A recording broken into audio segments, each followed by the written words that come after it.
Uh, yeah, yeah, yeah, uh.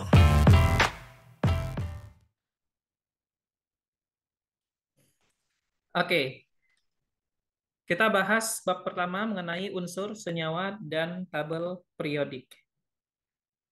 Nah, karena kita belajar kimia, maka kita harus tahu dulu nih atom. Nah, atom itu adalah satuan dasar materi yang mengemban sifat unsur. Nah, itu kan definisinya terlalu abstrak ya, nggak jelas definisinya. Jadi atom itu tuh kayak bagian terkecil yang akan kita pelajari di kimia. Oke, jadi kalau kita punya baju kita, handphone kita, sepeda motor, dan lain-lain, itu kan tersusun dari materi-materi yang kecil, oke, yang kita sebut sebagai atom. Nah, kalau atom berkumpul, kalau ada atom nih sejenis, misalkan atom C berkumpul sesama atom C, maka kumpulan atom tersebut kita sebutnya unsur. Jadi unsur karbon, kayak gitu ya. Artinya itu kumpulan dari atom-atom karbon. Nah, di dalam ternyata dulu Dalton Dalton mengatakan bahwa atom itu materi yang tidak bisa dibagi lagi, partikel terkecil yang tidak bisa dibagi lagi. Bayangkan kalau kalian punya bola, terus kalian potong sampai kecil, nah itulah atom, kata Dalton kayak gitu. Namun, seiring berkembangnya ilmu pengetahuan, ternyata atom itu bukan partikel terkecil. Ternyata di dalam atom ada partikel yang lebih kecil lagi. Ada tiga partikel, yaitu elektron, proton, dan neutron. Nah, eksperimen menemukan bahwa proton dan neutron merupakan partikel penyusun inti atom. Jadi, eh, atom itu bentuknya kayak digambar di bagian kanan bawah ya, kalau kalian perhatikan, dia kayak bola gitu. Terus di dalam bolanya itu ada inti kayak titik yang sangat padat, yang sangat dense gitu ya.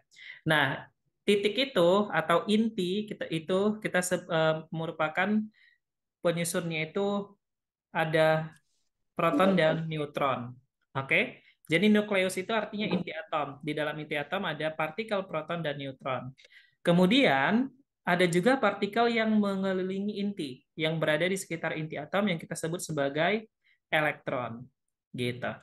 Nah, kalau kita bandingkan massa elektron, proton, dan neutron, massa elektron itu jauh lebih kecil. Sekitar 9,1 dikali 10 pangkat minus 28 gram, gitu ya. Sedangkan kalau proton dan neutron itu 10 pangkat minus 24 gram. Nah, elektron itu bermuatan -1, proton +1, neutron 0. Simbol dari elektron itu, sorry ini salah ya, simbol dari elektron itu ya pasti E gitu ya. Atau nanti kalau kita bahas kimia inti, kita pakai simbol yang lain, yaitu beta. Kemudian kalau proton itu simbolnya H+, nah ini nanti sering banget kita temukan simbol H+ ketika kita ngebahas tentang asam basa. Jadi H+ itu simbol dari proton. Bisa juga simbolnya P gitu ya. Jadi H+ sama P itu merupakan simbol dari proton. Sedangkan kalau neutron itu N ya. Nah, satu ini maksudnya apa? Satu ini maksudnya masanya. Jadi AR gitu ya. AR dari neutron itu satu, sedangkan O0-nya itu berarti neutron tidak bermuatan. Kayak gitu. Sedangkan kalau proton masanya satu, muatannya +1. Kalau elektron dia itu 0-1 gitu ya. Itu simbol 0-1. Nah, kemudian tadi udah kakak singgung sebentar mengenai unsur gitu ya. Jadi unsur itu adalah zat di mana semua atomnya memiliki jumlah proton yang sama. Artinya unsur itu adalah gabungan dari beberapa atom dengan jumlah proton yang sama. Ingat ya, proton ya. Proton itu kalau di simbol unsur kita sebut juga sebagai nomor atom. Oke, nomor atom atau simbolnya Z. Nah, setiap unsur memiliki identitas yang unik disebut sebagai nomor atom yang nilainya sama dengan jumlah proton dari inti dari setiap atomnya, gitu ya. Jadi nomor atom sama dengan jumlah proton, kayak gitu. Sebagian besar unsur merupakan campuran atom yang mirip. Nah, ini kata kunci ini nih. Unsur itu adalah campuran atom yang mirip yang disebut sebagai isotop. Jadi isotop itu adalah eh, atom dengan jumlah proton yang sama. Misal, ada karbon yang masanya 12, nomor atomnya 6. Ada juga karbon yang masanya 13, nomor atomnya 7. Sorry. 13 nomor atomnya 6. Nah, ini kita sebutnya karena proton mereka sama, maka kita sebut hubungan mereka adalah isotop satu sama lain. Gitu. Jadi ini yang disebut sebagai isotop karena protonnya sama. Kemudian jumlah proton dan neutron dalam atom dari isotop tertentu disebut sebagai nomor atom atau nomor massa terkadang juga gitu ya. Ini sorry, ini salah ya, bukan nomor atomnya. Ini typo kayaknya.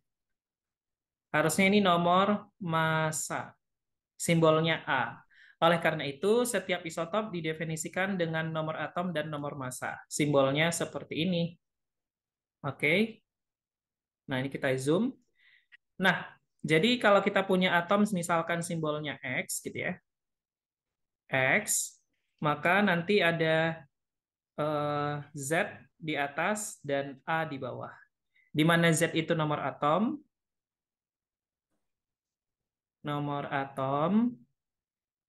A itu nomor massa. Nah, gitu ya. Jadi misalkan hidrogen nih. Jadi hidrogen itu nomor atomnya berapa ya? 1. Oke. Atomic number-nya 1. Atomic mass-nya, massa atomnya atau nomor massanya 1,00794. Kayak gitu. Itu kalau di tabel periodik ya. Jadi di tabel periodik itu angka yang di atas menunjukkan nomor atom, angka yang di bawah menunjukkan nomor massa atau massa atom. Nah, tapi terkadang juga kita bisa tuliskan kayak gini, yang kayak kakak ajarin barusan. Nah, kalau simbol kayak gini, yang di atas ini adalah nomor massa, oke? Ini adalah nomor nomor massa atau massa atom. Sedangkan yang di bawah ini adalah eh, apa namanya eh, nomor atom. Terus bagaimana kita bisa tahu kapan yang di atas itu nomor massa, dan yang di bawah itu nomor atom dan sebaliknya gitu ya. Nah, cara tahunya adalah nomor atom itu selalu lebih kecil dibandingkan nomor massa. Oke?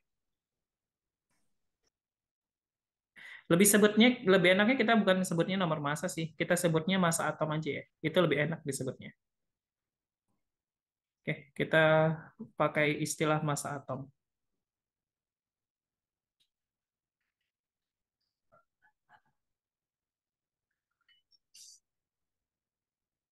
Oke, gitu ya. Jadi Z itu selalu lebih kecil dibandingkan A. Coba buktinya apa? Nah, buktinya perhatikan di tabel periodik ini.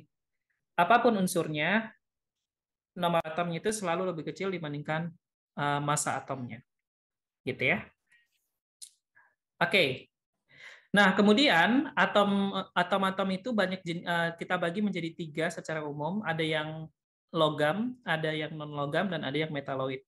Nah, sebagian unsur-unsur di alam yang ada di tabel periodik kalian, itu sebagian besar itu logam. Jadi yang berwarna hijau di sini itu logam, sedangkan yang berwarna biru itu non-logam. Jadi non-logam itu lebih sedikit. Apalagi metaloid atau semilogam. Semilogam lebih sedikit lagi yang berwarna merah. Gitu ya. Nah, kalau kalian kalau lebih baik itu kalian hafalkan ya, khususnya yang non logam sama metaloidnya aja dihafalkan, ya kan? Jadi kalau kita udah hafal non logam dan metaloid, ya logamnya sisanya gitu ya. Jadi nggak usah bingung. Dibandingkan ngapalin logam kan kebanyakan, jadi kalian hafalkan aja non logamnya. Oke, non logam dan metaloid. Kalau kalian bisa hafal itu lebih bagus ya. Jadi kalau kalian hafal bisa ngejawab soal ini nih. Klasifikasikan 3 unsur berikut sebagai logam, non-logam, atau metaloid. Nah, tentunya kalian bisa lihat tabel periodik ya. Di ujian OSK juga dikasih tahu kok tabel periodiknya. Tapi soal OSK tidak semudah ini sih. Jadi ini kayak pengantar aja. Kita kenalan dulu lah. Logam. Logam itu ada isi ini logam ya. Vanadium itu logam. Jadi vanadium itu logam. Silikon itu non semi logam. Jadi itu semi logam. Yang ini tuh logam. Semi logam itu metaloid ya. Jadi metaloid itu oke. Sedangkan bromin itu non logam. Udah deh. Jadi jawabannya adalah yang D ya. Sorry, salah. Yang E ya. Nah, Strontium adalah logam alkali tanah, ya kan? Logam alkali tanah. Ruthenium adalah logam transisi dan iot adalah halogen. Jadi di sini tuh dari golongan 3B sampai 2B ini kita sebutnya logam transisi. Logam transisi. Nah, sedangkan yang 2A ini kita sebutnya logam alkali tanah. Logam alkali tanah. Sedangkan kalau 1A ini kita sebutnya logam alkali. Kecuali halogen ya. Kalau 7A ini kita sebutnya Apaan di sini?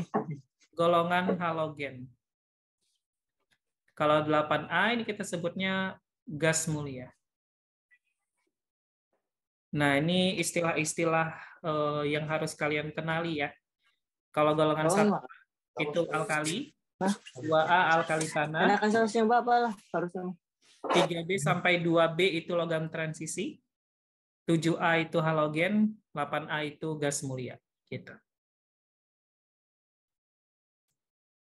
Oke, sip. Kita lanjut. Jadi strontium adalah alkali tanah, ya. Jadi dia adalah alkali tanah.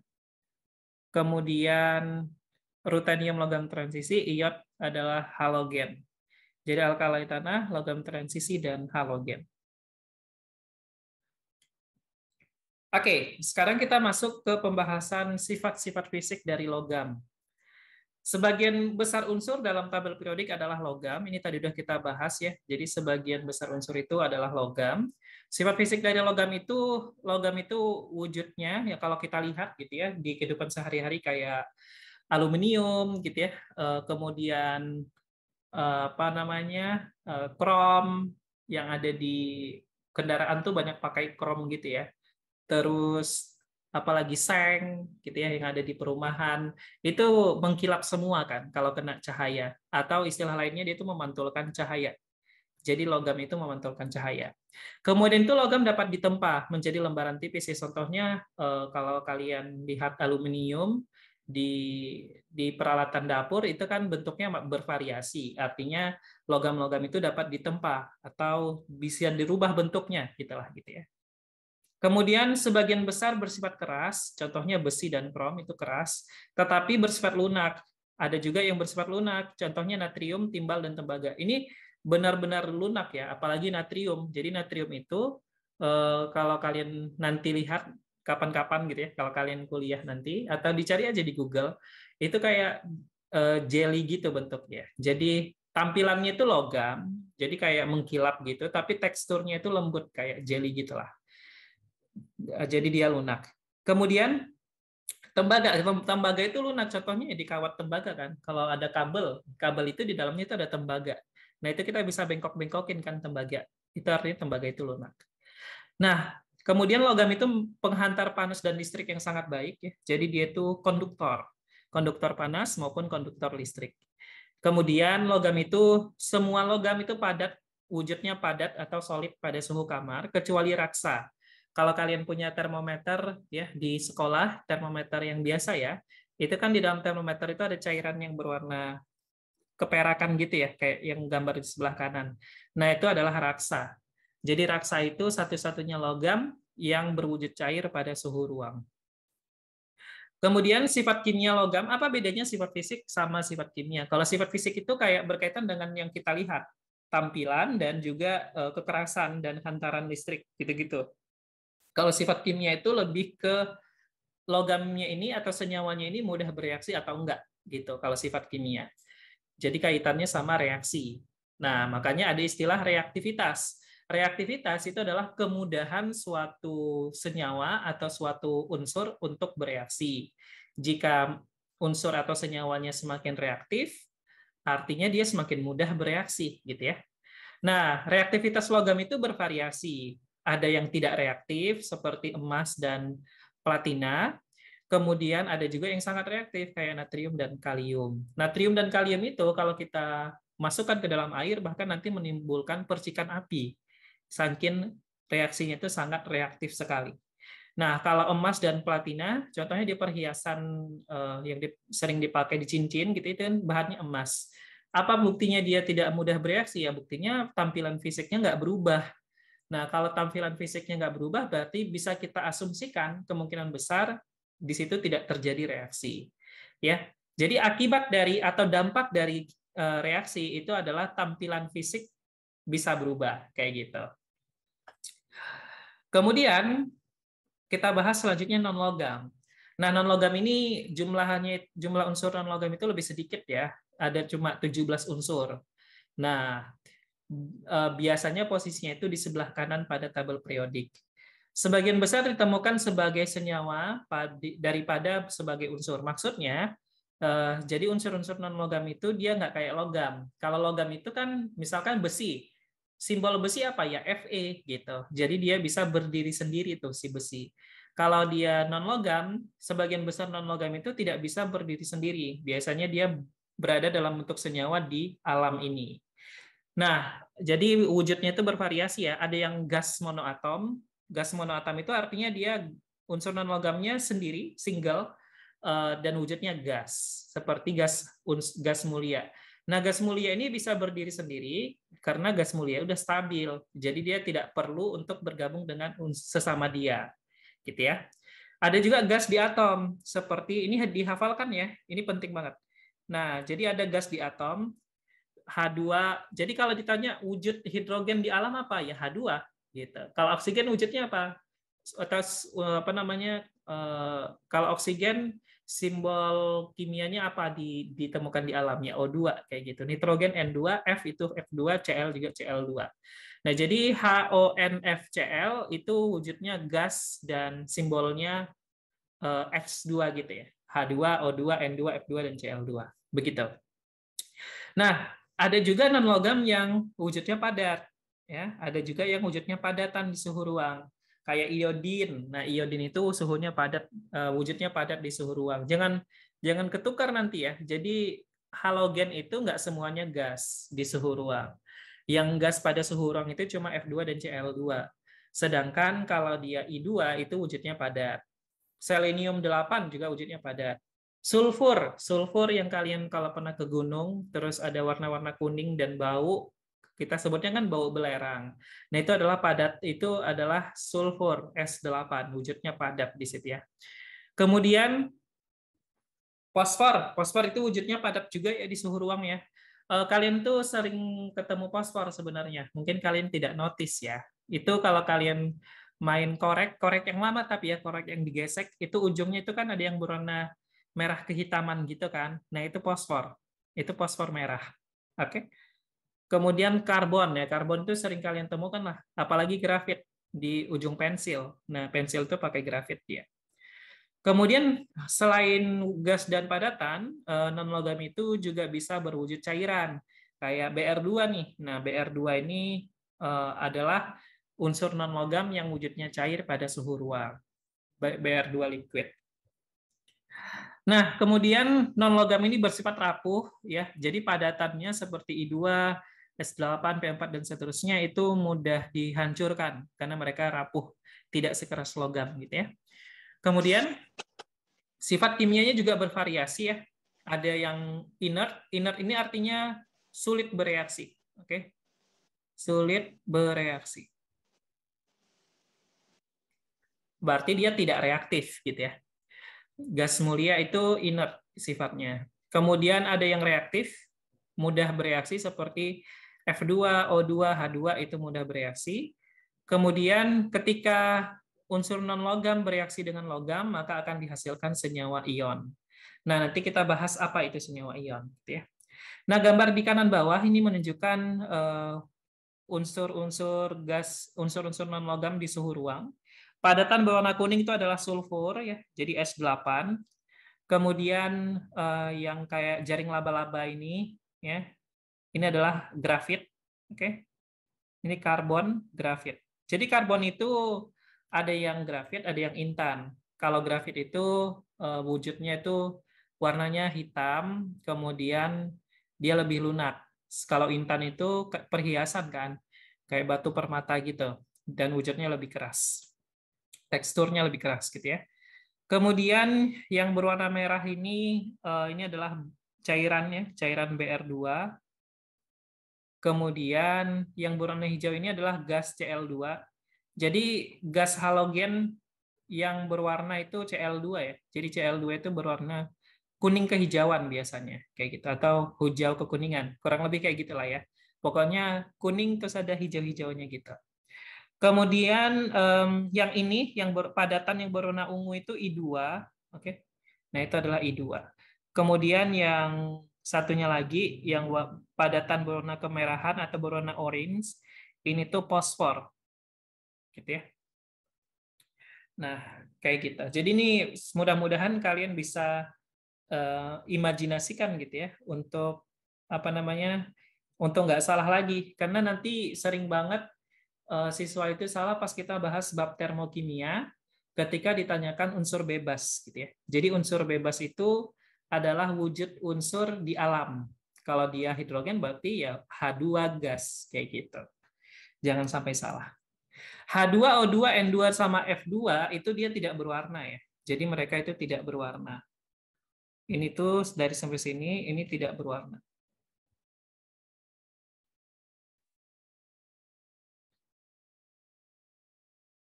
Begitu juga dengan halogen, gas mulia ini juga tidak berwarna.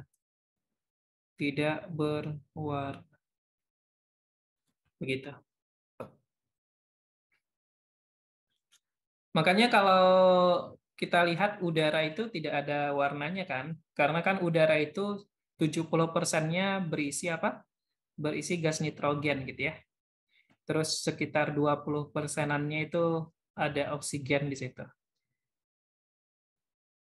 Kemudian yang terakhir kita bahas metaloid. Metaloid ini ada 8 unsur, ya, ada boron, silikon, germanium, ada arsen, kemudian ada strontium, ada tellurium, polonium, sama astatin. Oke, yang terletak pada posisi diagonal antara logam dan non-logam dalam tabel periodik unsur. Nah, metaloid ini atau semi logam, unsur semi logam ini dia punya sifat logam sekaligus sifat non-logam gitu ya. Jadi wujud dari metaloid itu mengkilap seperti logam, tetapi rapuh seperti non-logam. Perhatikan gambar yang di sebelah kanan, itu adalah apa namanya solar cell ya, kalau nggak salah ya. Kayaknya solar cell itu ya. Itu kan mengkilap gitu ya, karena dia ada sifat logamnya. Tapi dia teksturnya tidak sekeras logam, jadi mudah dihancurkan. Begitu, jadi dia rapuh. Kemudian dia bersifat semikonduktor, menghantarkan listrik tetapi tidak sebaik logam. Kalau logam itu dia sangat mudah sekali menghantarkan listrik gitu ya. Jadi tidak bisa kita kontrol tuh sifat hantaran listrik dari logam. Sedangkan kalau semikonduktor itu bisa kita kontrol sifat hantaran listriknya. Maksudnya kerja solar cell itu kan ketika di siang hari dia bisa menyerap energi dari solar cell kita, dari matahari gitu ya. Kemudian dia save energi yang dia serap dia simpan gitu, dia simpan. Kemudian di malam hari ketika nggak ada matahari, energi yang udah disimpan itu bisa kita gunakan untuk keperluan seperti listrik ataupun keperluan-keperluan lainnya. Oke. Seperti itulah kurang lebih. Kalau logam nggak bisa. Kalau logam itu ya dia menghantarkan secara terus-menerus gitu ya. Kalau dia semikonduktor bisa dikontrol. Nah, kemudian ada yang disebut sebagai molekul. Apa bedanya unsur sama molekul gitu ya? Kalau unsur tadi kan itu gabungan dari atom-atom dengan nomor atom yang sama gitu ya. Kalau molekul ini adalah gabungan berbagai atom dengan nomor atom yang berbeda gitu ya. Atom bergabung membentuk zat yang lebih kompleks yang disebut molekul. Jadi misalkan atom karbon bergabung dengan atom O membentuk CO2. Nah, CO2 itu kita sebutnya molekul, bukan unsur. Kenapa? Karena CO2 terdiri dari atom yang nomor atomnya berbeda. C itu nomor atomnya 6, O itu nomor atomnya 8. Itulah definisi molekul. Nah, rumus molekul menentukan komposisi unsur-unsur dalam senyawa. Misalkan kalau kita punya CO2, berarti di dalam molekul CO2 ada 1 atom C dan 2 atom O. Begitu. Kemudian rumus molekul terdiri dari simbol unsur dan subskrip yang menyatakan jumlah relatif setiap unsur dalam senyawa. Misalkan molekul oksigen. Nah, ini kita sebutnya subscript itu ya, yang angka di bawah itu menyatakan jumlahnya. Jadi di dalam molekul oksigen ada 2 atom oksigen. Nah, kemudian karbon dioksida, CO2 ada 1C, ada 2O. NH3 ada 1N, 3H. Sukrosa lebih ribet lagi nih, C12H22O11 kayak gitu. Kemudian di sini kalau kalian perhatikan molekul oksigen itu kan dia terdiri dari 2 atom O. Harusnya kan nomor atomnya itu sama gitu ya. Kenapa kita bukan sebutnya unsur O2? Kenapa molekul oksigen? Nah, ciri-ciri lain dari suatu molekul adalah atomnya itu dihubungkan dengan ikatan kimia. Nanti apa itu ikatan kimia nanti kita bahas gitu ya. Jadi walaupun O2 itu tersusun dari sama-sama atom O, tetapi di situ tuh atom O-nya itu saling bergabung melalui suatu ikatan. Makanya dia digolongkan sebagai molekul. Jadi dalam molekul itu ada juga ikatan kimia, begitu. Nah, cara menggambarkan molekul itu ada 3 cara. Ada pakai rumus struktur, bisa pakai model bola dan tongkat, bisa juga pakai model space filling, gitu ya. Nah, apa sih fungsi menggambarkan molekul itu apa sih, gitu ya? Kenapa kita harus gambarkan? Nah, fungsi penggambaran molekul itu yang pertama adalah kita memperlihatkan posisi atom ketika terikat dalam senyawa. Jadi kita pengen tahu nih, CO2 itu yang saling berikatan tuh atom apa aja? Atom C dengan O dengan O berikatan nggak ya? Kayak gitu. Supaya kita tahu atom yang berikatan tuh apa-apa aja. Kemudian yang kedua adalah memperlihatkan bentuk 3D dari suatu molekul. Jadi apakah bentuk molekulnya itu datar, lurus, atau dia membentuk ruang gitu lah. Jadi itulah keperluan untuk menggambarkan struktur suatu molekul. Nah, ini adalah rumus struktur kita sebutnya ya, struktur formula. Nah, struktur formula ini cukup sederhana, digunakan untuk memperlihatkan bagaimana atom-atom saling terikat. Jadi, atom diwakili dengan simbol unsur, ikatan kimia mengikat atom digambarkan dengan garis. Oke? Jadi kalau H2O, ikatannya itu adalah H dengan O, kiri dan kanan. Jadi H sama H-nya itu nggak terikat ya. Jadi yang terikat itu O dengan H aja. CH4 juga gitu, yang terikat itu C dengan H, ada 4 ikatan. Seperti itu. Nah, ini adalah model bola dan tongkat gitu ya. Jadi di sini biasanya model ball and stick ini setiap atom memiliki warna yang berbeda gitu ya. Atom H itu biasanya dikasih warna putih, karbon itu warna hitam, Cl itu warna hijau. Nah, kalau dia model ball and stick ini lebih jelas nih struktur 3 dimensinya. Ya, kalau CH4 itu kan sebenarnya kalau kita lihat di rumus struktur yang ini kita nggak tahu nih, dia tuh kayak bentuknya kayak datar gitu kan, kayak flat gitu. Tapi kalau kita gambar pakai model ball and stick, ternyata dia membentuk struktur 3 dimensi kayak gitu ya. Begitu juga dengan chloroform. Nah, ada juga model space filling. Kalau model space filling ini kita gambarkan atomnya itu kayak bola, kemudian antar bola itu saling berdempetan untuk menggambarkan ikatan yang terbentuk kayak gitu. Oke. Nah, ini adalah warna-warna yang biasanya digunakan. Kalau karbon itu warna hitam, H warna putih dan seterusnya. Gitu ya. Nah, warna berbeda memperlihatkan unsur yang berbeda, ukuran relatif bola mencerminkan perbedaan ukuran atom. Jadi kalau bolanya semakin besar artinya ya ukuran atomnya semakin besar juga gitu ya. Kemudian ini model space filling pada H2O gitu ya. Jadi H dan O saling berikatan, CH4 juga seperti itu. Oke.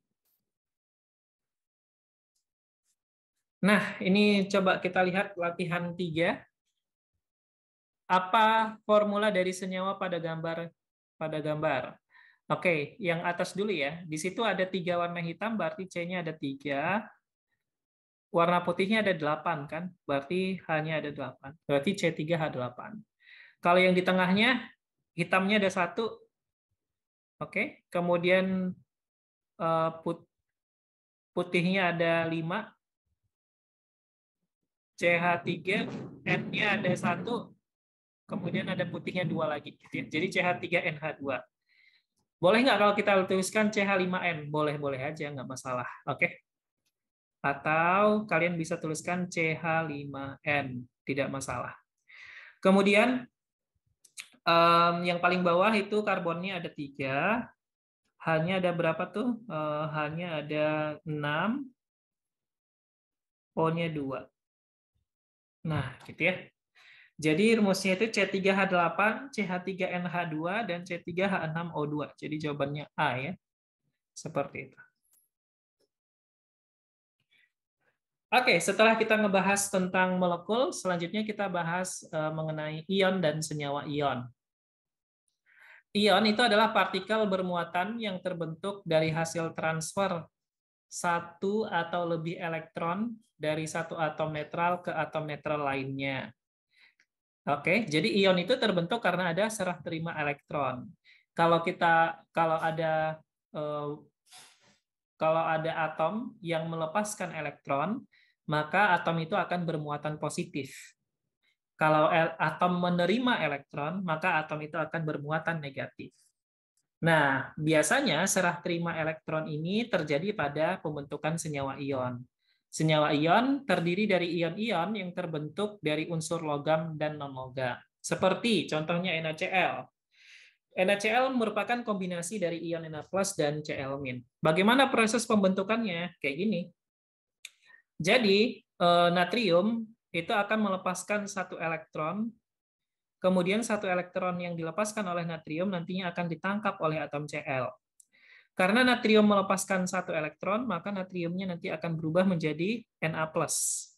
Kalau dia berubah menjadi positif sih, karena dia melepaskan elektron. Elektron itu bermuatan negatif, gitu ya. Nah, jadi kalau dia melepaskan satu elektron, artinya dia melepaskan satu muatan negatif, kan? Jadi misalkan Na melepaskan satu elektron muatan negatif, berarti Na-nya sendiri nanti menjadi Na positif, kayak gitu.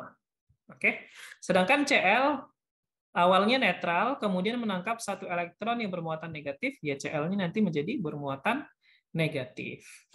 Jadi Cl-. Seperti itu. Nah, biasanya pada senyawa ion itu terdiri dari logam dan non-logam, gitu ya. Nah, logamnya itu nanti akan bertindak sebagai kation atau ion yang bermuatan positif. Oke, ini. Sedangkan non-logamnya akan bertindak sebagai anion, yaitu ion bermuatan negatif.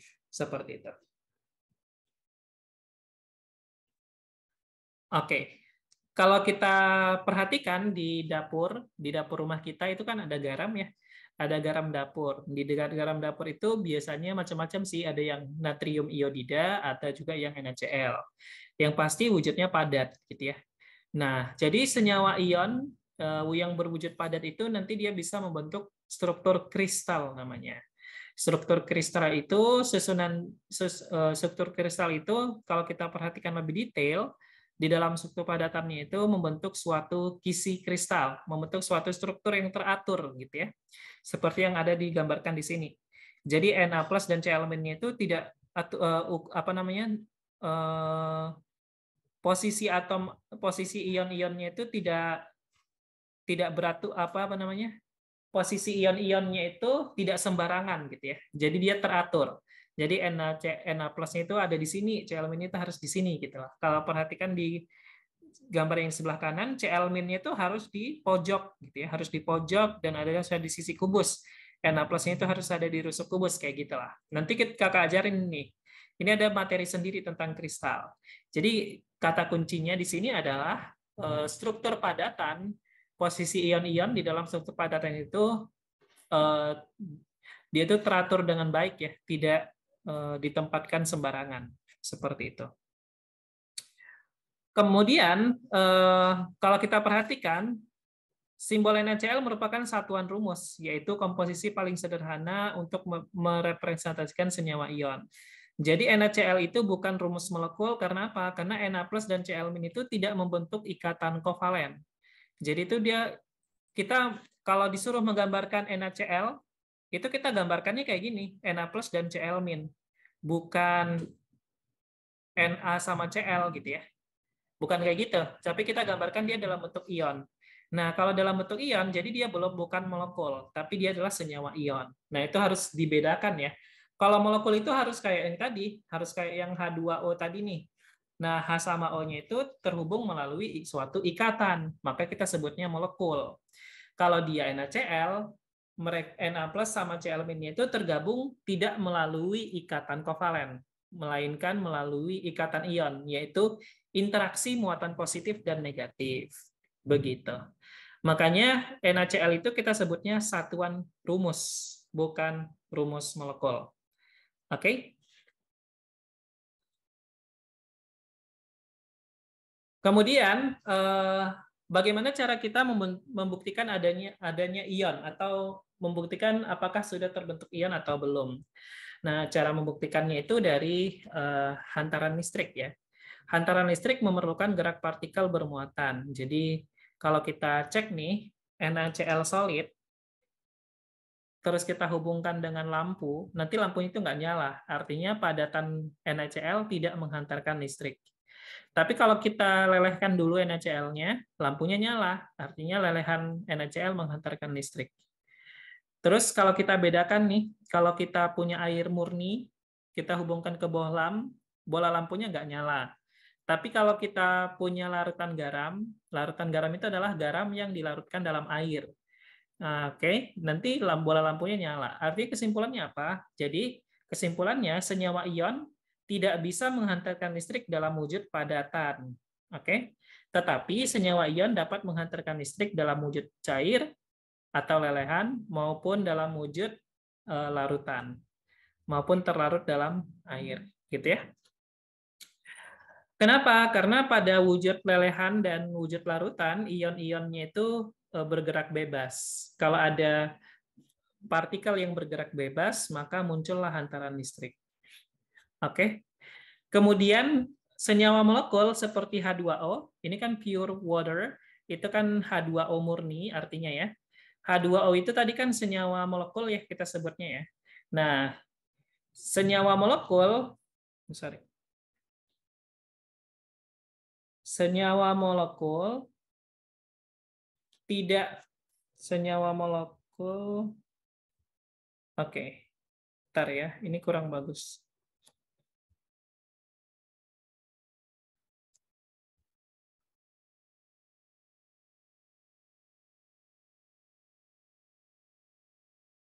Senyawa molekul tidak dapat menghantarkan listrik dalam wujud apapun ya. Dalam wujud apapun.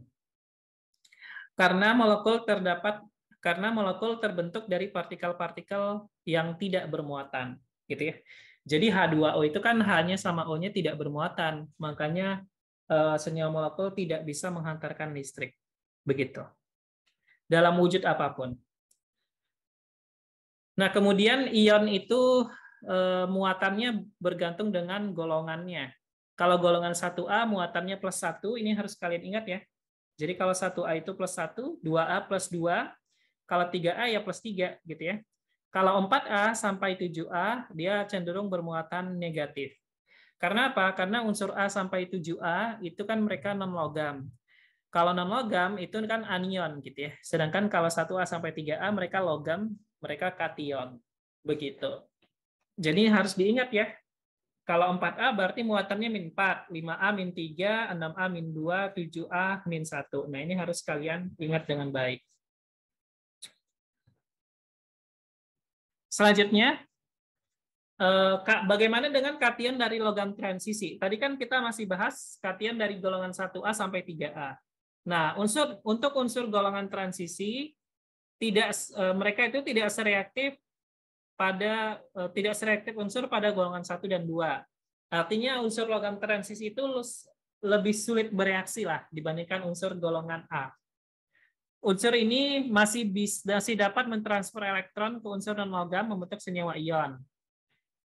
Oke, jadi unsur logam transisi itu bisa bereaksi dengan unsur non-logam membentuk senyawa ion. Tetapi jumlah ion yang ditransfer tidak pasti. Kalau dia golongan 1A, misalkan Na gabung sama Cl, Na-nya itu udah pasti transfer 1 elektron. Tapi kalau Fe bereaksi dengan Cl2, jumlah elektron yang ditransferkan itu belum pasti 2 gitu. Ada kemungkinan jumlah elektron yang ditransferkan itu bisa 2, bisa 1, bisa 3 dan seterusnya. Oke, contohnya yang tadi nih. Misalkan Fe sama bereaksi dengan Cl. Jadi jumlah elektron yang transferkan di sini bisa membentuk FeCl2. Berarti di sini Fe-nya kan plus 2, gitu ya. Kok bisa plus 2? Ya karena Cl itu muatannya -1. Dari mana taunya -1? Dari sini. Oke. Kalau dia golongan utama, muatannya itu udah pasti seperti ini. Oke, jadi kalau Cl itu udah pasti -1 dan yang lain gitu ya. Nah, jadi Cl-nya -1 karena Cl-nya ada 2 berarti -2 tinggal dikali 2 ya. Berarti supaya netral Fe-nya harus plus 2. Sama halnya kayak gini juga, Cl-nya kan -1 tadi ya. -1 dikali 3 -3. Supaya netral berarti Fe-nya harus plus 3 gitu. Nah, perhatikan senyawa Fe dan Cl yang dihasilkan itu bisa FeCl2 di mana Fe-nya bermuatan plus 2, bisa juga FeCl3 di mana Fe-nya bermuatan plus 3. Begitu. Ini artinya jumlah elektron yang ditransferkan oleh Fe bisa 2 dan bisa juga 3 elektron. Seperti itu.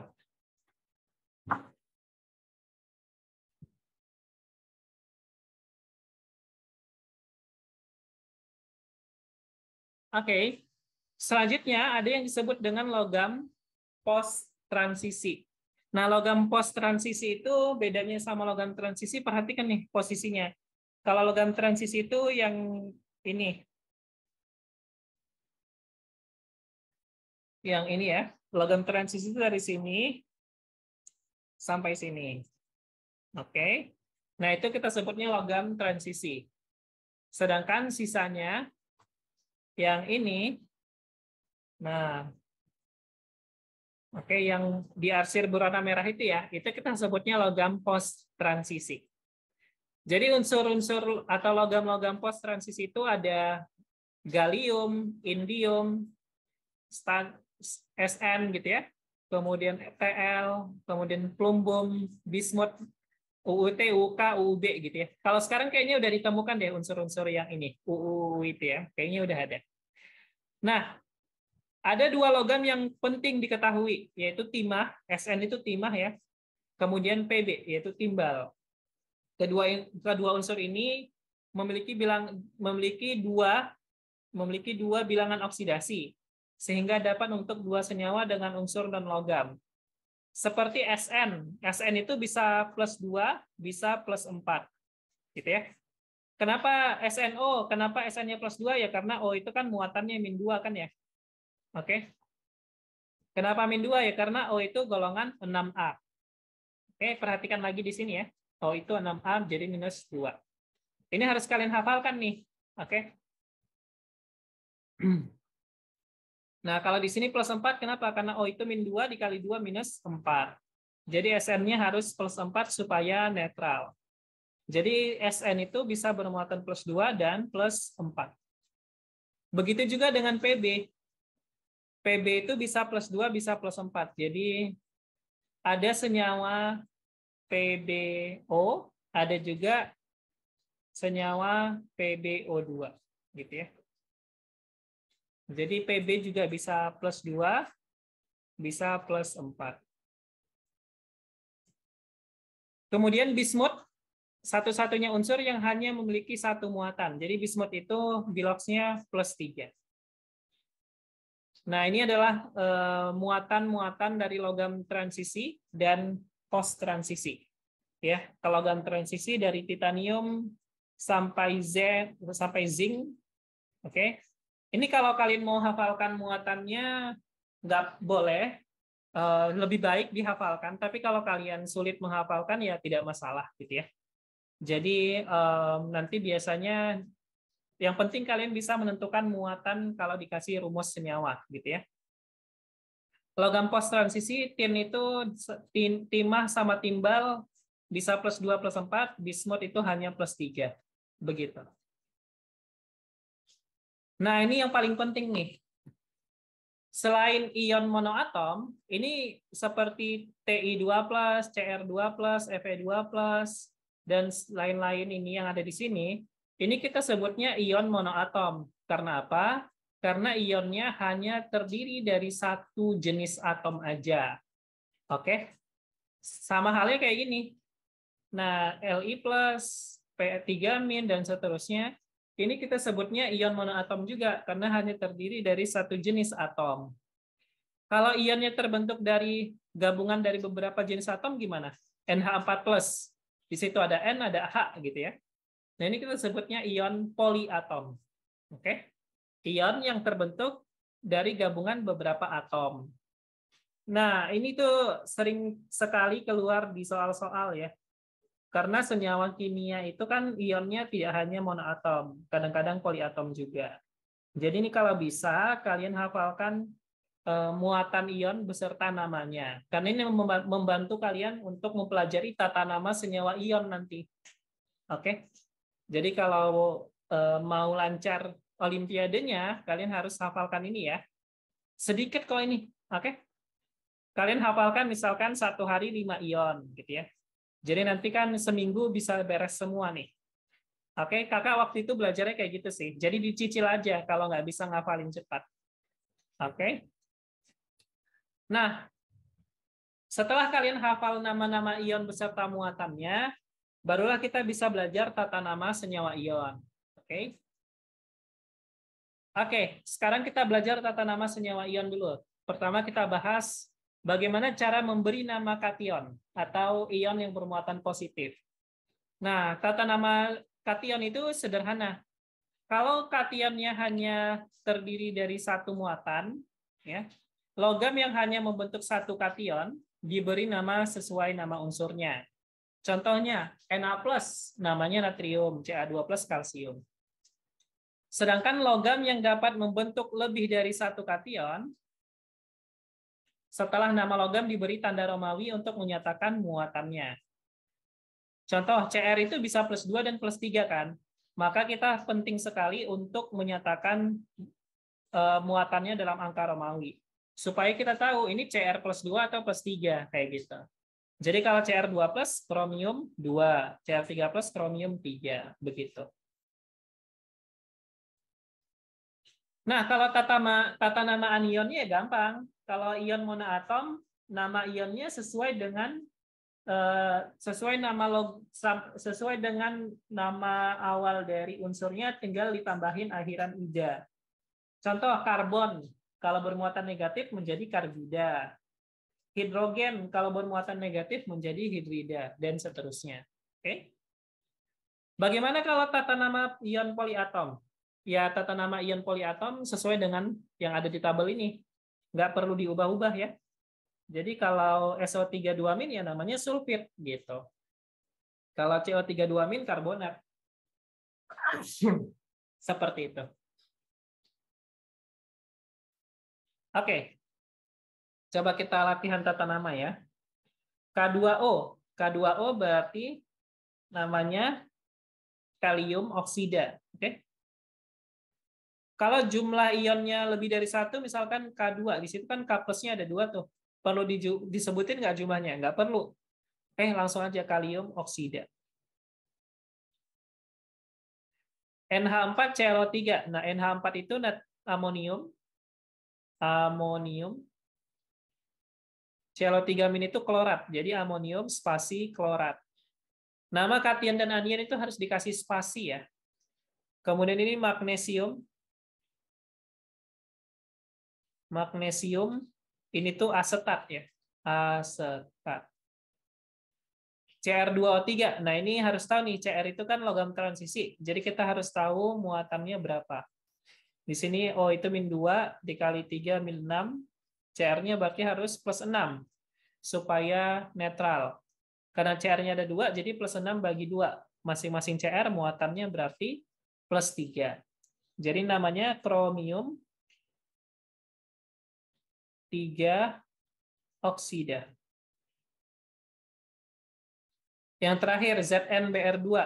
Oke, ini Zn itu kan muatannya cuma ada satu jenis ya, Zn+2. Oke. Jadi kita langsung aja zinc bromida. Seperti itu.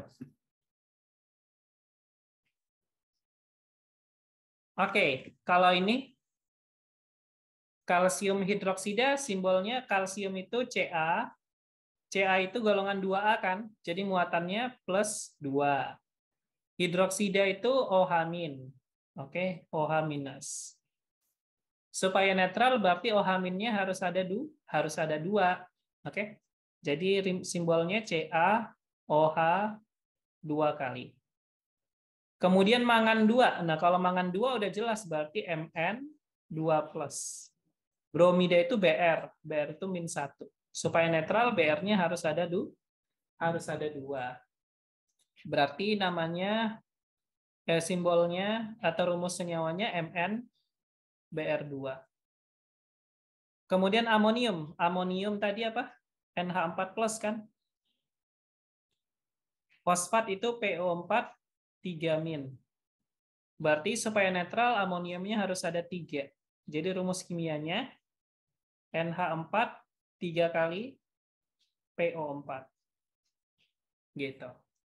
Kemudian merkuri 1. Merkuri 1 berarti itu Hg. Merkuri 1 ini spesial ya, bukan Hg+, tapi dituliskannya kayak gini. Hg2 2+. Itu spesial, merkuri 1. Kalau nitrida itu nitrogen. Nitrogen berarti golongan 5A. Kalau 5A berarti muatannya -3 gitu ya. Nah, ini +2 sama -3. Tinggal kali silang aja. Jadi nitridanya kita kali 2, jadi -6. Hg2 2+-nya kita kali 3, jadi +6. Jadi totalnya nanti 0 kan ya muatannya. Jadi Hg2 3 kali N2. Nah, kurang lebih kayak gitu rumusnya ya. Merkuri 1 nitrida.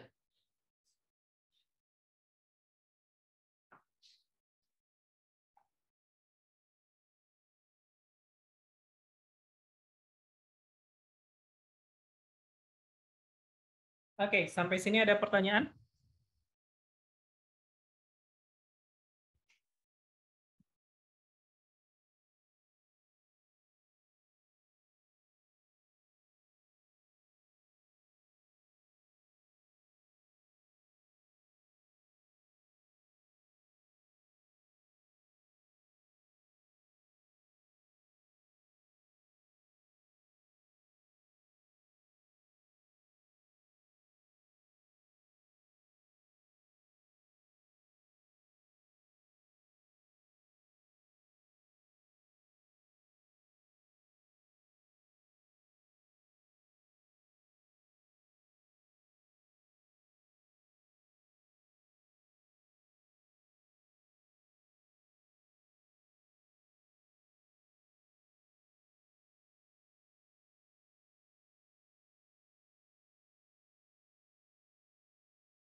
Oke, nggak ada pertanyaan ya.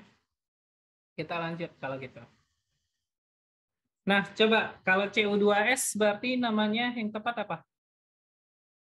Kalau CU2S.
Apa jawabannya? Jawab aja. Ada yang bisa nggak?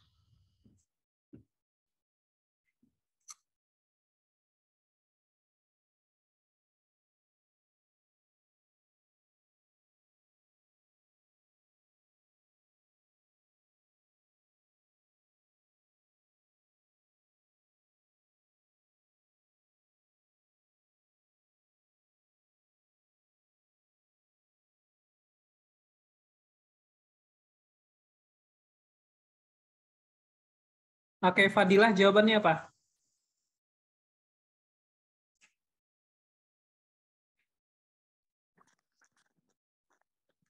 Baik, Sebagai dua jawabannya apa? Apa? Baik, jawabannya apa?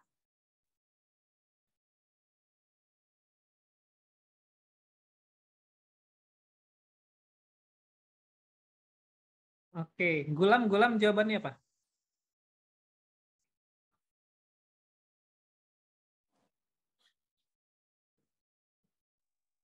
A. Yang Tembaga A. sulfida. Jawabannya itu D ya. Tembaga 1 sulfida. Kenapa? Karena S itu kan muatannya -2. Ya kan? Berarti CU-nya harus +2 kan? Supaya netral. Karena CU-nya ada 2 buah, jadi masing-masing CU itu muatannya +1 gitu lah. Oke? Nah, kemudian CU itu termasuk logam transisi kan? Maksudnya logam yang muatannya itu bisa lebih dari 1. Jadi CU itu bisa +1, bisa +2. Karena CU itu muatannya bisa lebih dari 1, maka kita harus kasih keterangan muatannya di sini. Muatannya +1, maka kita kasih tembaga 1 sulfida. Begitu. Oke, paham ya? Kalau amonium sulfit, nah ini kakak kasih kationnya itu NH4+ ya, NH4+. Jadi muatannya +1. Sulfit itu SO3 2-. Nah, berarti untuk menyatakan jumlah pia ada berapa, ini kita kasih kurung aja nih, ya kan? Nah, jadi NH4 plus itu kan muatannya plus 1. Kita harus kali 2 supaya jadi plus 2 kan? Supaya nanti netral ketika bergabung dengan SO3 2-. Jadi senyawa rumusnya itu adalah NH4 2 kali SO3. Begitu.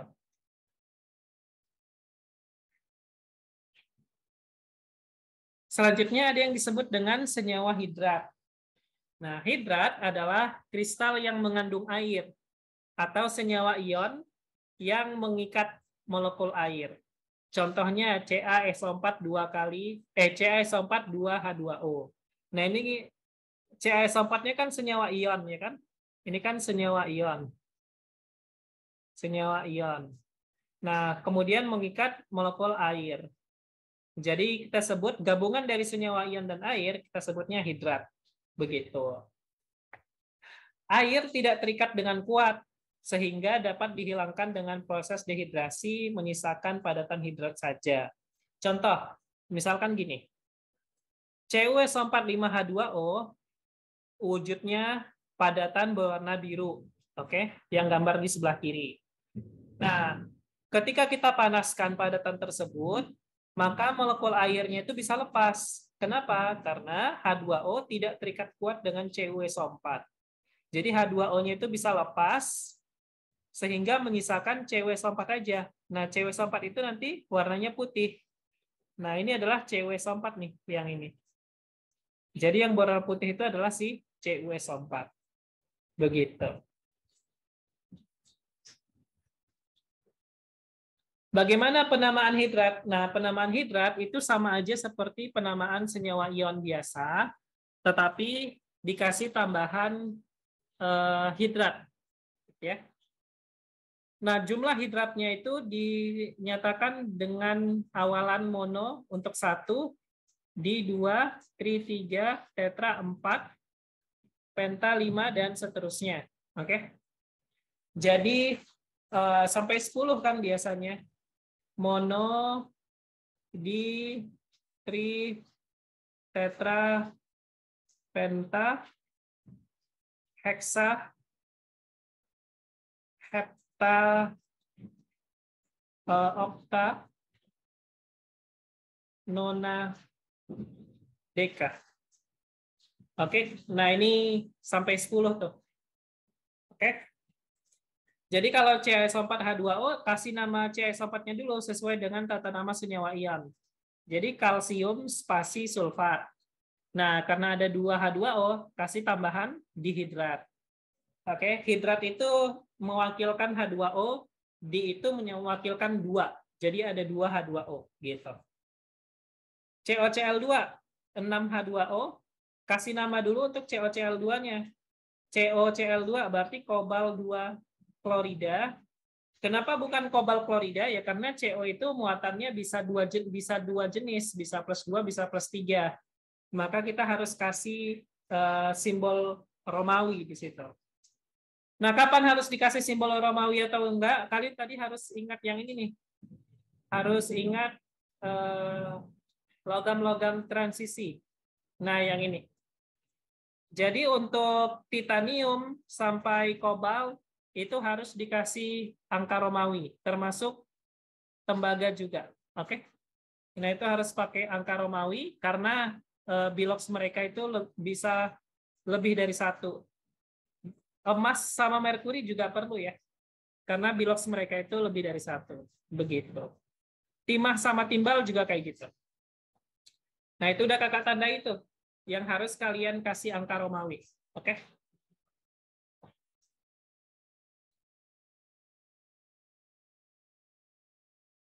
Jadi kobal 2 spasi klorida, spasi, nah H2O-nya ada 6 nih, berarti heksa hidrat gitu ya. Fe3, Fe berarti pakai angka Romawi kan? Fe3 berarti besi 3 iodida, spasi trihidrat karena H2O-nya ada 3. Nah, ini namanya apa? Nitrat. Ini NO3 itu muatannya -1 ya. Jadi dia itu NO3-. Dia ada 3 buah, berarti -1 dikali 3, -3. Berarti Fe-nya harus plus 3. berarti besi 3 nitrat. 9 berarti nona gitu ya. Jadi besi 3 spasi nitrat spasi nona hidrat. Jadi jawabannya B. Begitu.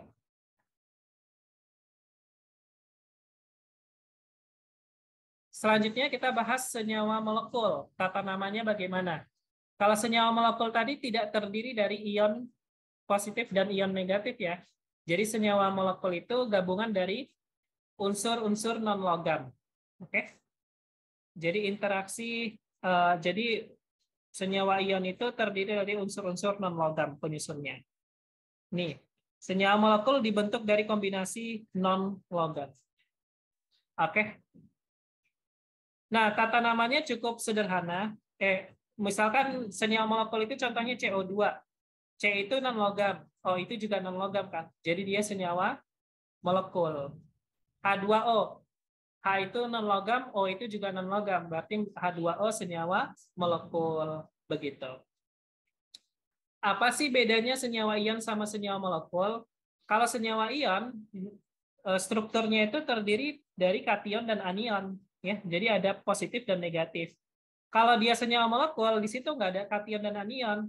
Dia itu cuma atom-atom yang saling berikatan aja, kayak H2O, H terikat sama O, udah kayak gitu. Jadi H sama O tidak bermuatan. Jadi di sini tuh tidak bermuatan. Kalau di sini tuh bermuatan. Oke. Beda yang lain adalah kalau dia senyawa ion, ini kombinasi dari logam dan non-logam. Sedangkan kalau dia senyawa molekul, ini kombinasi dari non-logam dan non-logam. Nah, itu bedanya ya.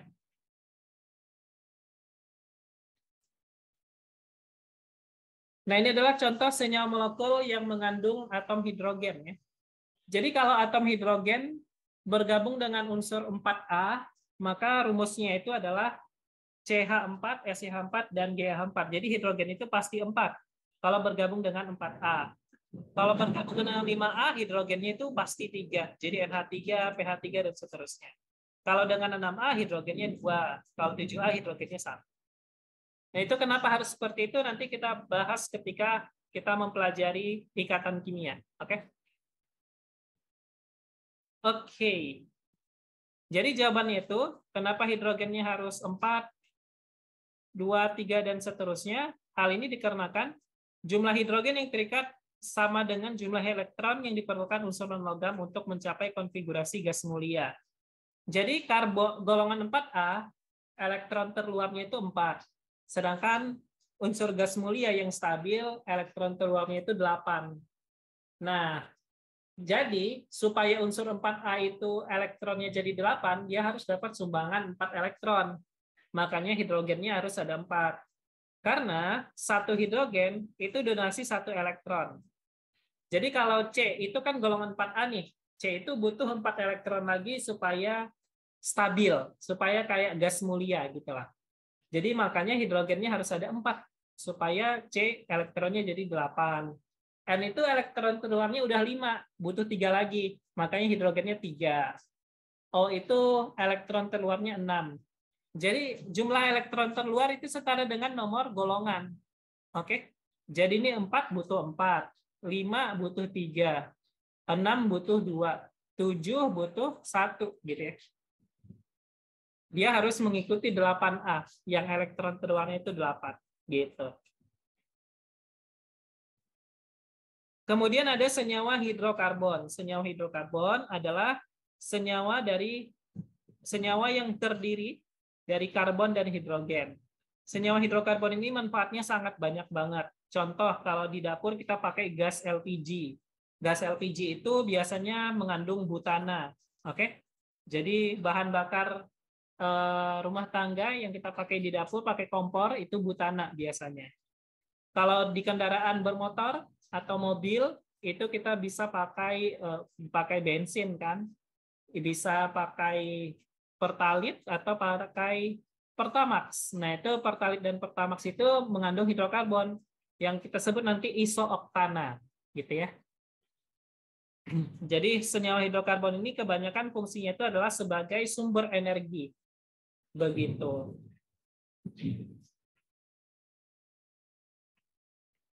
Nah, ini adalah senyawa-senyawa karbon lain yang lebih ribet. Nah, ini nanti bahasnya itu di kimia organik ya.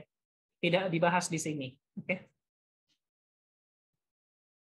Selanjutnya kita bahas tata nama senyawa organik biner. Apa itu biner? Biner ini maksudnya hanya terdiri dari dua jenis unsur. Misal, HBr itu kita sebut biner karena terdiri dari H dan Br. H2S itu kita sebut biner juga, terdiri dari atom H dan atom S gitu. Terdiri dari unsur H dan unsur S. Oke, yang kita lihat itu adalah jenis unsurnya. Oke, bukan jumlah unsurnya ya, tapi jenis unsurnya. Tata nama senyawa molekul ini gampang. Jadi jumlah atom diberi awalan mono, ditri, tetra, dan seterusnya yang udah kakak tulisin sebelumnya ya. Kecuali untuk unsur pertama. Untuk unsur pertama itu maksudnya unsur yang di sebelah kiri ya.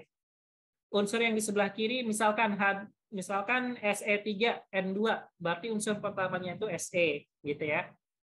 Nah, kecuali untuk unsur pertama yang jumlahnya hanya satu, awalan mono ditiadakan. Contoh, CO. Udah namanya itu karbon aja langsung, bukan monokarbon. Jadi kalau unsur pertama jumlahnya satu, kita tidak pakai awalan mono. Oke? Nah, kemudian awalan mono, ditri, tetra, dan seterusnya juga tidak digunakan terhadap hidrogen. Jadi misalkan gini, HBr ya namanya udah langsung aja hidrogen bromida. H2S langsung hidrogen sulfida. Jadi pada senyawa yang mengandung hidrogen, kita tidak perlu menggunakan mono, ditri, tetra, dan seterusnya. Oke, kalau ada hidrogennya. Nah, kalau nggak ada hidrogennya baru berlaku aturan itu. Kalau CO berarti karbon monoksida. Oke, monoksida. CO2 karbon dioksida. Se3N2 triselenium dinitrida. N24 dinitrogen tetraoksida. Begitu. Tuliskan rumus molekul disulfur dekafluorida. Disulfur berarti sulfurnya ada 2. Deka itu 10. Berarti fluorida F-nya ada 10. Ya kan? Jadi S2F10. Nitrogen triiodida. Berarti N-nya ada 1. Triiodida berarti I-nya ada 3. Ya kan? Jadi Ni3. P4O10 berarti tetrafosfor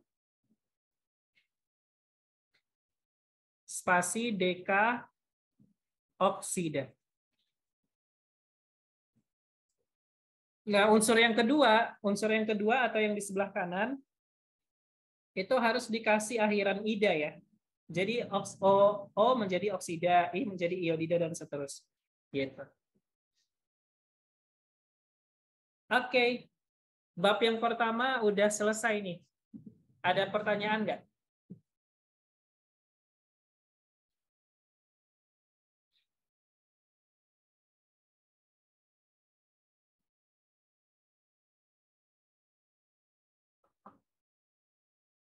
Ada pertanyaan? Kalau ada pertanyaan, tanya aja. Jangan malu-malu ya.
Oke.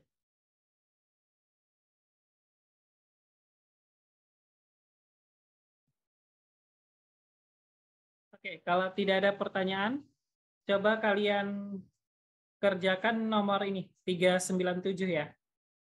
Itu pertanyaannya adalah identify each of the following as a molecular or ionic and give its name.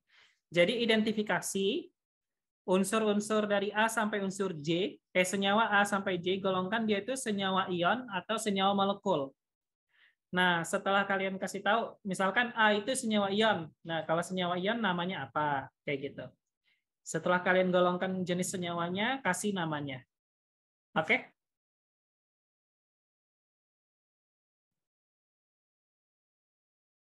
Oke. Yang perlu ini coba kalian ini dulu aja nih. Kalian udah sempat nyatet nggak? Em, di fotoin aja deh. Atau di screenshot aja nih. Jenis-jenis ionnya ya. Terutama ion poliatom. Nah, ini. Ini di screenshot aja nih. Untuk membantu kalian ngejawab yang tadi.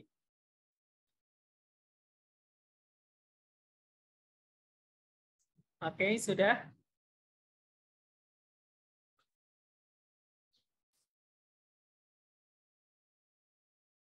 Nah, ini ion monoatomik. Untuk anion monoatomik.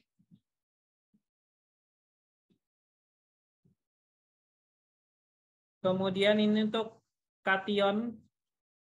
Nah, untuk kation transisi dan post transisi.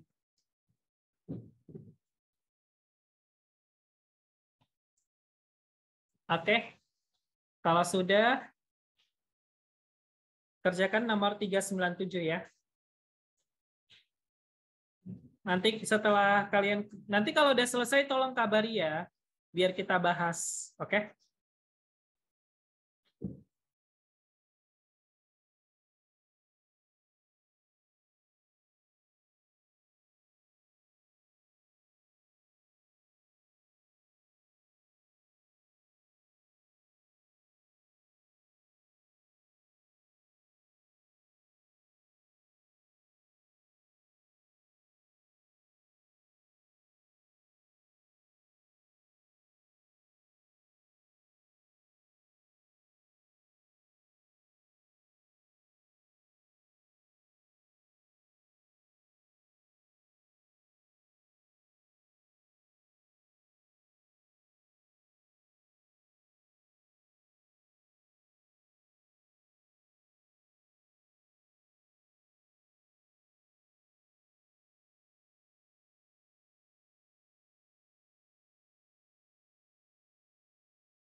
Oke, udah selesai? Untuk soal 397, gimana Fadilah, Gulam, sama Fahri udah bisa?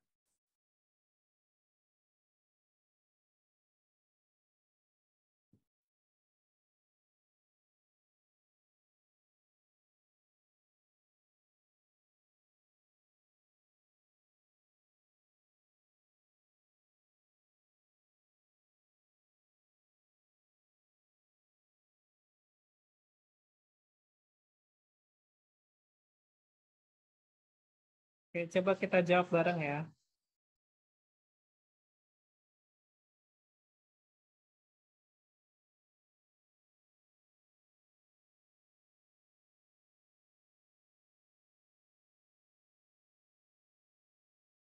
Oke, yang A.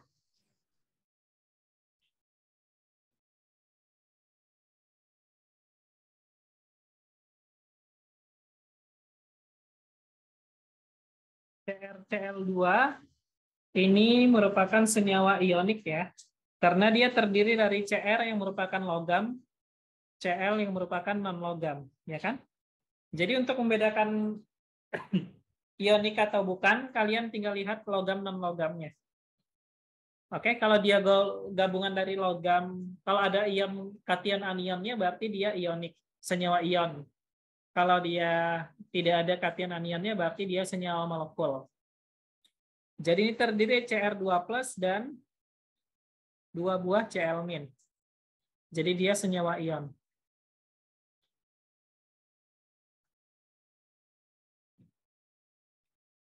Kemudian namanya berarti CrCl2 kromium 2 klorida. Oke. Kemudian yang B, S2Cl2. Nah, itu S itu non-logam, Cl juga non-logam ya. Jadi karena dia sama-sama non-logam, S2Cl2 ini merupakan senyawa molekular atau senyawa molekul.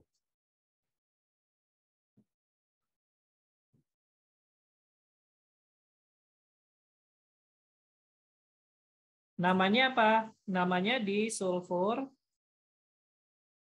diklorida. Oke. Selanjutnya yang C, NH4 C2H3O2. Nah, ini udah ribet ya. NH4 C2H3O2. Jadi kalian harus perhatikan ion poliatomik tadi, yang ada tabel ion poliatomik tadi ya. Jadi ini tuh gabungan dari kation NH4+ dan anionnya C2H3O2-. Oke. Jadi mereka adalah senyawa ion. Gitu. Namanya apa? NH4+ itu namanya amonium. Amonium. Sedangkan C2H3O2- itu namanya asetat. Jadi namanya amonium asetat. Gitu. Kemudian yang D, SO3, oke? SO3, S itu non-logam, O juga non-logam. Berarti mereka senyawa molekul.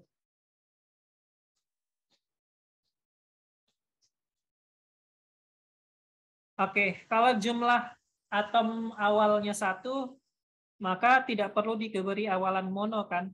Jadi langsung aja sulfur gitu. Sulfur trioksida.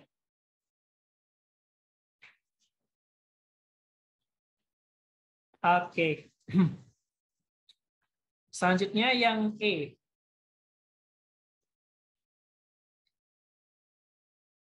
Nah, yang E itu KiO3.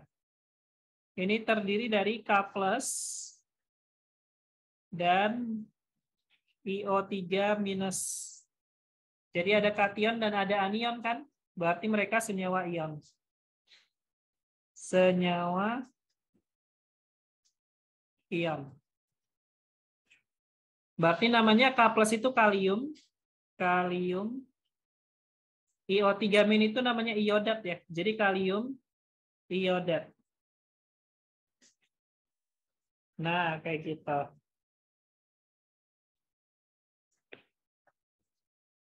Selanjutnya, yang bagian F. Yang bagian F, P4O6. Oke, P itu non-logam, O juga non-logam. Jadi mereka senyawa molekul.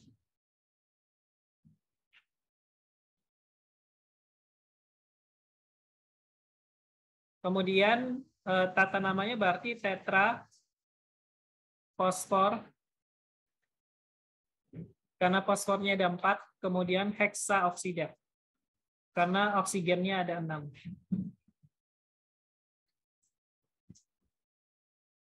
Kemudian yang G, CaSO3. CaSO3 terdiri dari Ca2+ dan juga SO3 2-. Oke, jadi mereka adalah senyawa ion.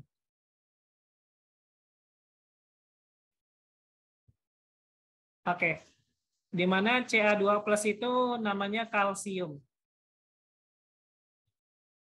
SO3 2- itu sulfit. Oke, jadi kalsium sulfit. Kemudian yang H, AgCN. AgCN ini terdiri dari Ag+ dan Cn-. Jadi ini juga senyawa ion.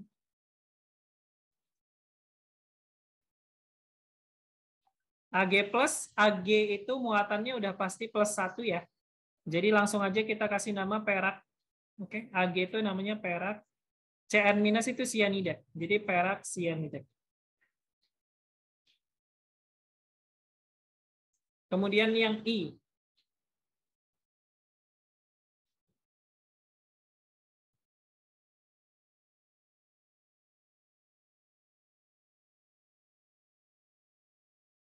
Oke, kemudian yang I itu ZnBr2.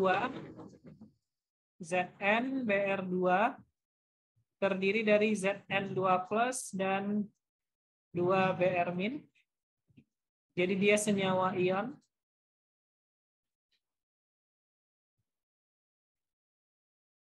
Oke. Ini namanya zinc. Atau boleh juga seng ya, nggak masalah. Jadi zinc atau seng boleh. Zinc bromida. Yang J, yang terakhir, H2Se. H itu non-logam, Se juga non-logam.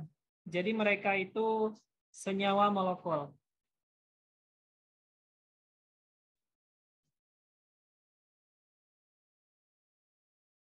Untuk senyawa molekul yang mengandung hidrogen, tidak perlu awalan mono, ditri, tetra, penta, dan seterusnya ya. Jadi langsung aja hidrogen selenida.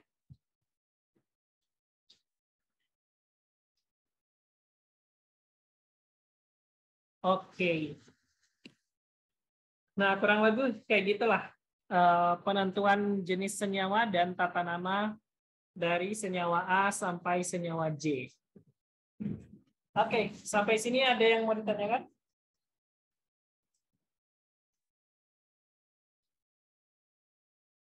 Fadilah, Gulam, sama Fahri gimana? Paham nggak? Paham, Pak, paham. Oke, sip. Kalau gitu kita bahas sedikit lagi ya. Sembari kalian menghafalkan nama-nama ion. Nah, coba kerjakan yang ini. Bentar ya.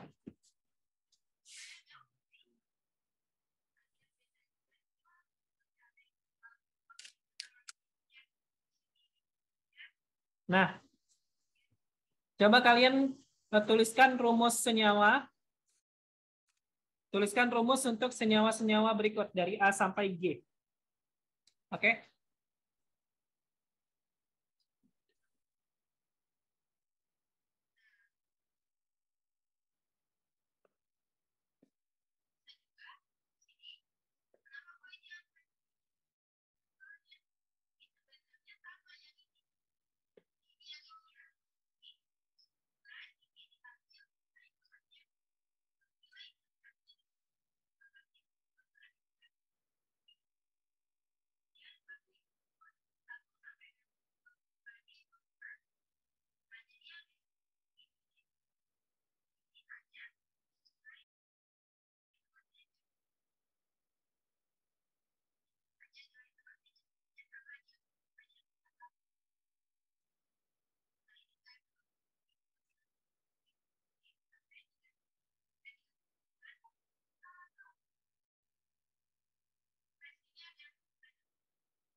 Oke, kita bahas ya sisanya ya.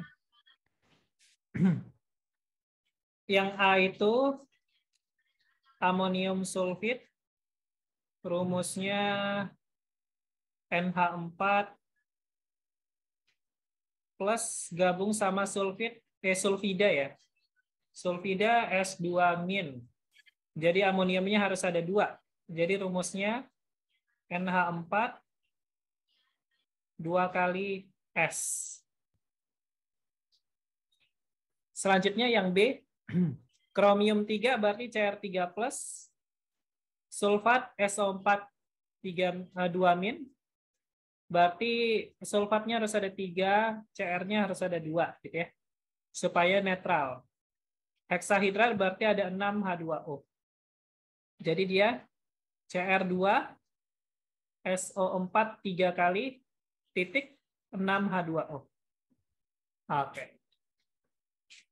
Yang yang C, silikon tetrafluorida, berarti silikon bergabung dengan 4F. Jadi SiF4.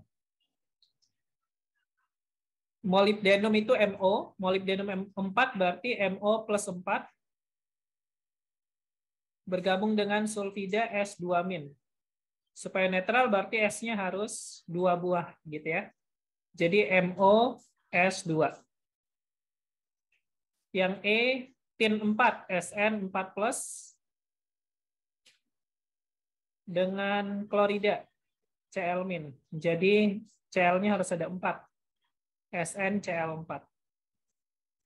Hidrogen selenida. Hidrogen itu golongan 1, selenida itu golongan 6. Kalau golongan 6 bergabung sama hidrogen, hidrogennya harus ada 2 kan? Jadi H2Se gitu ya. Kemudian yang G, tetrafosfor heptasulfida. Tetrafosfor berarti ada 4P. Hepta itu 7, jadi ada 7S. Jadi rumusnya P4S7. Oke. Kurang lebih kayak gitu. Oke, untuk malam ini, untuk hari ini kita sampai sini dulu materinya. Nanti catatannya dan rekamannya kakak kirimkan ke panitia. Jadi kalian bisa minta ke panitia nanti ya, ke admin EduScience-nya. Oke, sampai sini terlebih dulu. Terima kasih. Sampai ketemu minggu depan hari Selasa jam 1 siang. Assalamualaikum. Waalaikumsalam. Makasih, Pak. Ya, sama-sama.